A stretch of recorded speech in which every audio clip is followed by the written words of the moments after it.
Everyone loves a good hero. They're a shining example of how to overcome the odds, how to fight for what's right, and how to protect their loved ones from harm. Then you meet an MC who isn't like that at all. There are lots of genres and stories to pick from in any form of entertainment media.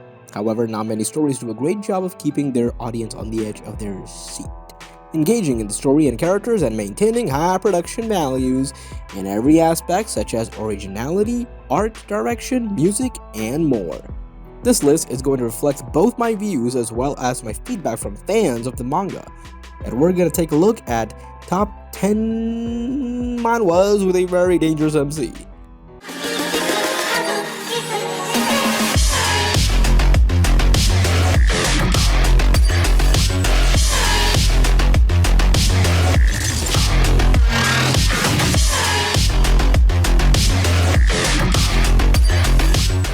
Number 10. Heaven Guards. This is one of those manhwas where the MC is a really dangerous one. This manga has like 70 plus chapters, the art is nice and the story is OP and the fight scene is also quite well. Those who hurt my relatives, kill. Whoever snatches my woman, kill. Dare to pretend to be in front of me, well, kill. After the end of the world, Tan Yuan finally remembered his identity the moment he woke up. The whole world will tremble under my feet is what he said. Number 9. List of villains. The most dangerous villain is the one who only learns martial arts. Aura's rejuvenating abilities appears a confrontation between traditional martial arts and superpowers begins from that. This manga is really OP when it comes to somehow like ruthless dangerous MCs. And also this manga has more than 80 chapters and action scenes and story and everything fits really nicely. Number 8. Incompetent Villain. Oh man, this is super good. Manga's out there. High school student Dongjin Kim seems like a typical moody teenager, but underneath it all, he's a powerful psychic villain who aims to destroy humanity. But there's a catch. Every time he uses his powers to kill, he is thrown back in time. Trapped in this time loop, Dongjin tries to narrow down the culprit by doing the one thing he knows, killing those around him. Will he be able to escape from the time loop and achieve his goal as a villain? Honestly, the manga has a very fun premise. It's a very good one, and it's good at keeping readers guessing. Number 7. Master of Goo. Humans are the wisest of all creatures, and venom bugs are the essence of all creations. In a strange world all about rearing, refining, and utilizing venom bugs, a time travel reborns over and over to achieve immortality. Do not lament for the trials and tribulations ahead, for I shall vanquish whatever stands in my path. As I brave the dangers that the universe throws at me, my eyes will forever look toward the azure sky. One of the best stories and characters I've ever seen. The manga is colored and nicely drawn, not like the other colored mangas. And the story overall is about a less talented goo monster that reached a very high point in his past life and obtained goo like no other, but then chased by other masters leading to his death. So far it's pretty good. Number 6. Triple F Class Trashiro. Nice art and very nice concept. It's a unique story and totally different from other isekai series, so it is a series that gives you a totally different vibe. The MC of this series is interesting, and actions of the same is legitimate according to me. I know many people may not like this series or the MC, but according to me, it is a good series. After being summoned to Fantasia, Hanzo Kang spends a grueling 10 years and finally defeats the Lord of Demons.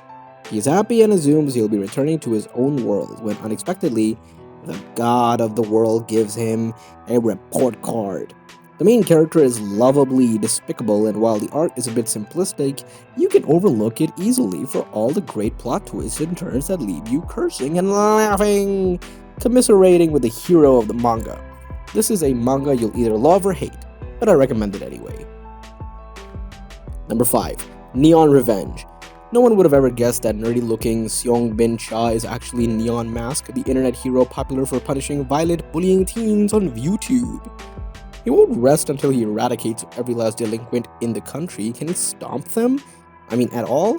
Can he stomp them all with the help of his bodyguards, or will they come back stronger than ever? I've read it up until the newest chapter and it's pretty good. I recommend it, yo. Number 4. Hoarding in Hell. I love the main character, he's ruthless. Hoarding in Hell is great. Imagine greed from Overgeared was in a solo leveling type genre, nothing much to say besides that Kang Hyunmo is a sewage cleaner who belongs to the lowest denomination of hunter, a class that isn't even considered a hero class.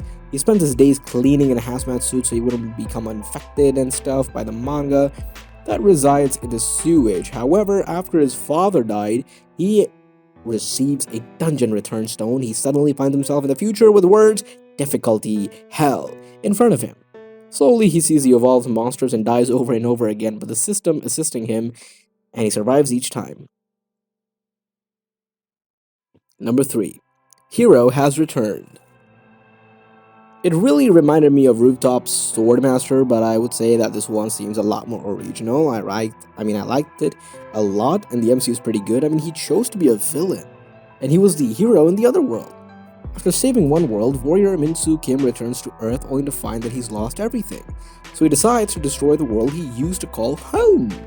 In his rampage, he kills teenager Jung-soo Park and his family, but instead of dying normally, Jung-soo is transported to another world, where he finds that he's now a warrior himself.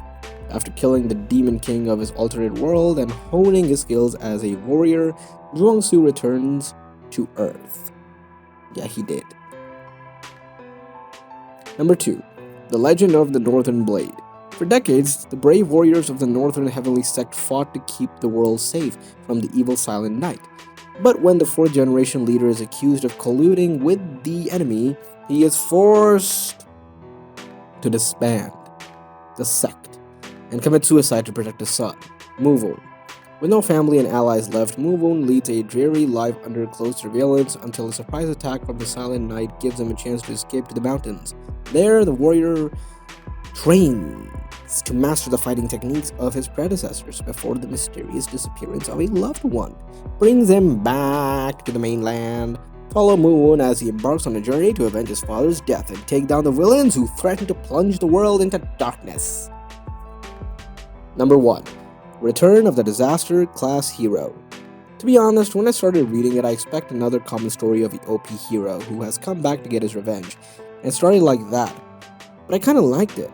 On one hand, it is that type of a common story, however, there are some aspects which is trying to tie me to the whole story. Well, overall, it was likable. There was once the strongest hero on Earth, but he died. How does a guy we killed gonna come back? I know, right? But if there was a way to come back, he would come back. But did he really come back after 20 years? What are you so surprised about?